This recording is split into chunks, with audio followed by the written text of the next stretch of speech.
Hi everyone, it's Deborah Stern from Foodprint for Life, and this is my YouTube channel.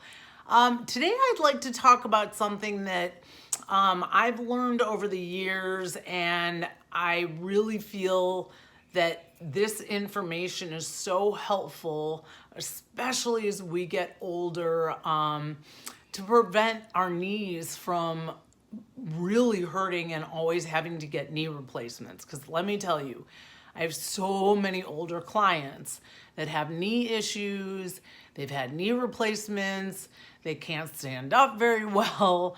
And what I've discovered over the years is what happens is it's all in posture and it's all in form.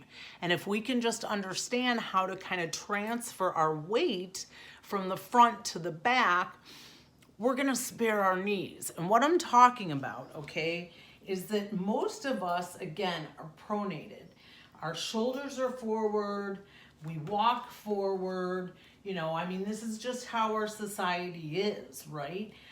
When I watch people walk up the stairs, they are in their knees. They're running up the stairs like this. Well, all I do is feel this in my knees. Now, the biggest thing that you could do is slow down, okay? And I always tell people, I'm like, why are you running up the stairs? Nobody's telling you to run up the stairs. So when we are going to be aware of our bodies, we do not want to have the greater amount of weight in the front of the body, because again, this now is pulling my shoulders forward and it's keeping things in my knees.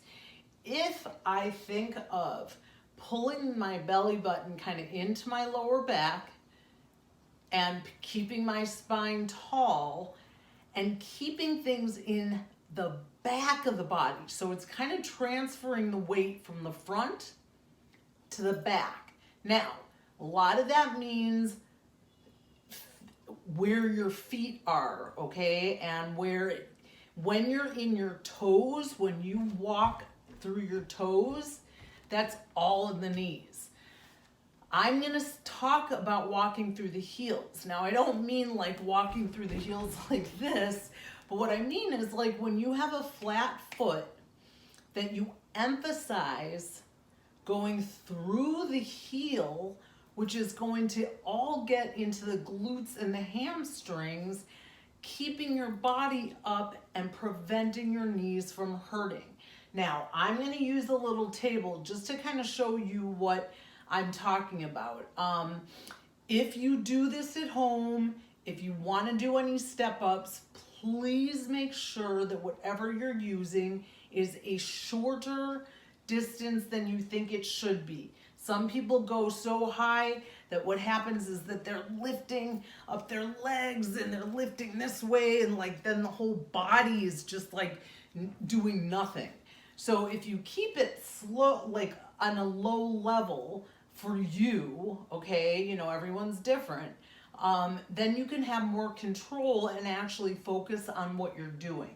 So what I tell people is, you always want to make sure that your heel is on whatever apparatus you use. Sometimes people are like this and that's not going to work.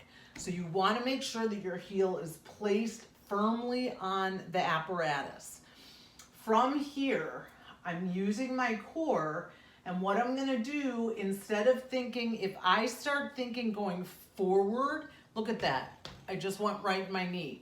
So if I went forward and up, which I'm not gonna do because I don't wanna hurt my knees, then I'm gonna hurt my knees, right? So if I keep my foot and my leg like this, and I think of a flat foot, I use my core, and I come up straight through my heel, and then when I come back down, I'm going through my heel. Now, the key to coming back down, as you saw when my other foot was here, if I come back down this close to the table, right? So if I come up this way, and then I come to look at that. My knee is now involved. So I always tell people, please step back enough that there's a 90-degree angle in your leg, and then come on down. Now, people go so fast doing this.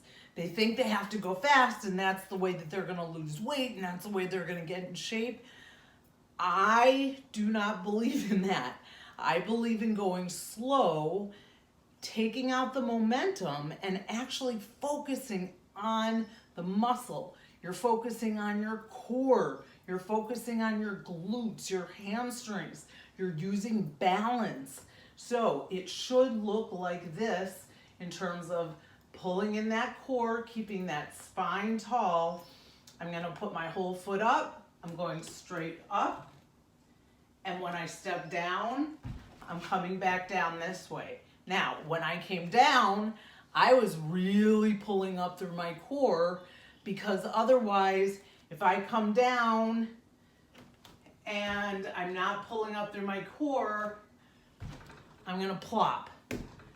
And then that just kind of defeats the purpose.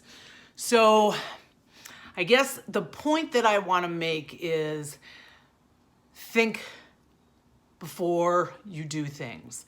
When you walk up and down stairs, when you get off a curb, anytime that you're walking and moving, think of keeping your body upright. Think of keeping the weight behind you, not so that you're falling behind you, but just again, kind of, like even squeezing your butt reminds you to kind of use the back of your body. If we start slumping, and again, if we just don't pay attention, we're gonna be in our knees. We have to use the upper part of our body to also relieve some of the heavy weight that these are our bigger muscles, right?